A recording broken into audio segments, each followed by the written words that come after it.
فرقہ پرست عناصر کی جانب سے ادے پور فائلز نامی ایک فلم بنائی گئی ہے جس کا ٹریلر ریلیز ہو گیا۔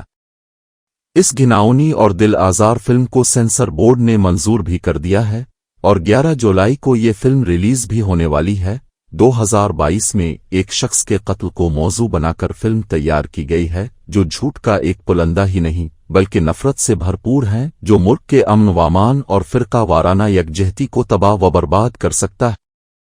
26 جون 2025 کو اس کا جو ٹریلر جاری کیا گیا ہے وہ ایسے مکالموں اور مناظر سے بھرا ہوا ہے جس نے ماضی قریب میں فرقہ وارانہ ہم آہنگی کو متاثر کیا ہے اور اس کے نتیجہ میں ہی ادے پور کا وہ افسوسناک واقعہ رونما ہوا جس پر یہ پوری فلم تیار کی گئی ہے۔ اس میں عدالتی مناظر، ایک موجودہ وزیر اعلیٰ کے ذریعہ امہات المومنین حضرت عائشہ کی شان میں گستاخی کرنے کی حمایت میں دیے گئے بیان اور خود نوپور شرمک کے وہ دل آزار بیانات شامل ہیں جن کی وجہ سے ملک میں امن و امان کی فضا خراب ہوئی اور جگہ جگہ فرقہ وارانہ تشدد کے واقعات رونما ہوئے تھے۔ اس ٹریلر کو دیکھنے سے یہ واضح ہو جاتا ہے کہ فلم کا مقصد ایک مخصوص طبقہ کو منفی اور متعصبانہ انداز میں پیش کرنا ہے، ایک مخصوص مذہبی طبقہ کو ہی نہیں بلکہ اس کی پوری قیادت کو ایک ہی رنگ میں دکھانے کی دانستہ سازش کی گئی ہے، یہاں تک کہ مسلم علماء کو کم عمر بچوں کے ساتھ غیر اخلاقی حرکات کرتے ہوئے بھی دکھایا گیا ہے۔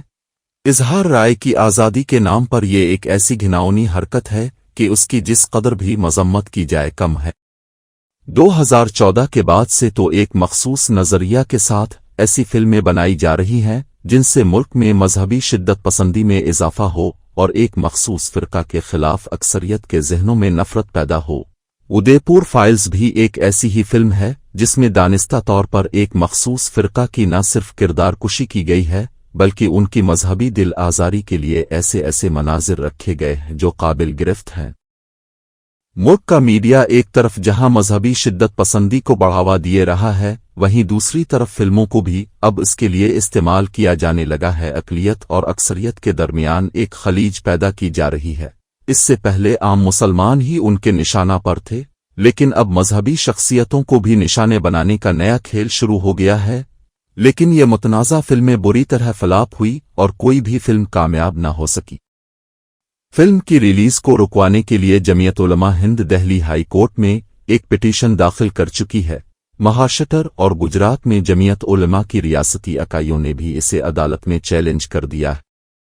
اس تناظر میں مولانا ارشد مدنی کا ایک بیان بھی حال ہی میں اخبارات میں شائع ہوا ہے جس میں انہوں نے کہا ہے کہ ملک کے امن و امان اور فرقہ وارانہ ہم آہنگی کو آگ لگانے کے لیے یہ فلم بنائی گئی ہے۔